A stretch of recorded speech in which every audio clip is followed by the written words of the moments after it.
Alright mga bro, so ongoing casting tayo mga bro. So ayan. Ayan mga bro, so last ng halo natin yan mga bro. Alright mga bro. So ayan. Gaya ng sinabi ko before mga bro, once na tayo gumawa ng septic tank, kailangan sigurado po talaga. Gaya niyan mga bro, magkano ang ginastos natin dyan din.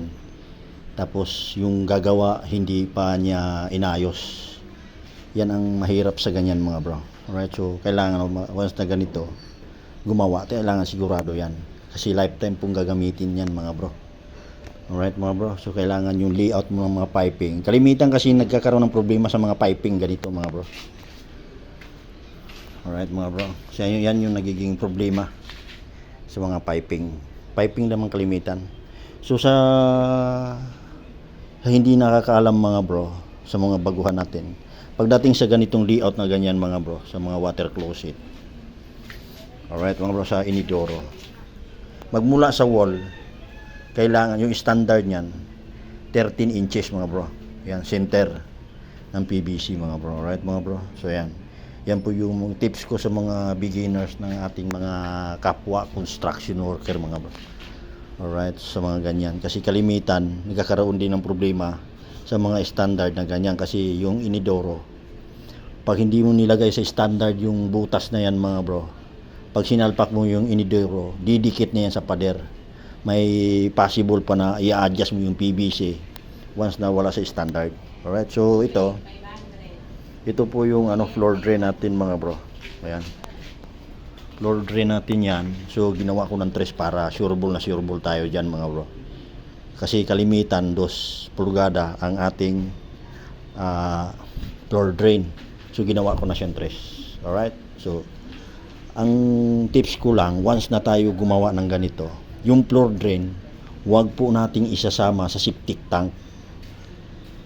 Alright, so para matagal mapuno ang septic tank natin mga bro, kailangan naka-separate po yun yung floor drain natin mga bro. Alright mga bro, so yan po yung for today's video natin. Casting tayo ng septic tank slab. Alright mga bro, so last na halo na yan mga bro. Alright mga bro, so sa lahat na nakapanood, salamat po sa inyong suporta sa ating page saka sa YouTube channel natin mga bro. Salamat sa inyo. Alright, thank you. So yun mga bro, tapos na yung casting natin mga bro sa septic tank slab mga bro. So yan na po yung magiging yung final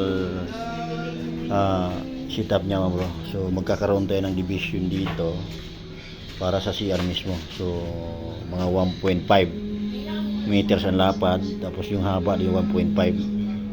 Alright, so kumbaga parang kwadrado niya 1.5 by 1.5. Alright mga bro, so yan po yung layout niyang toilet na to mga bro. Sa toilet kasi may kanya-kanya kasing layout yan mga bro, depende sa may-ari kung anong gustong laki. Alright mga bro, so yan po yung septic tank slab mga bro. Ayan.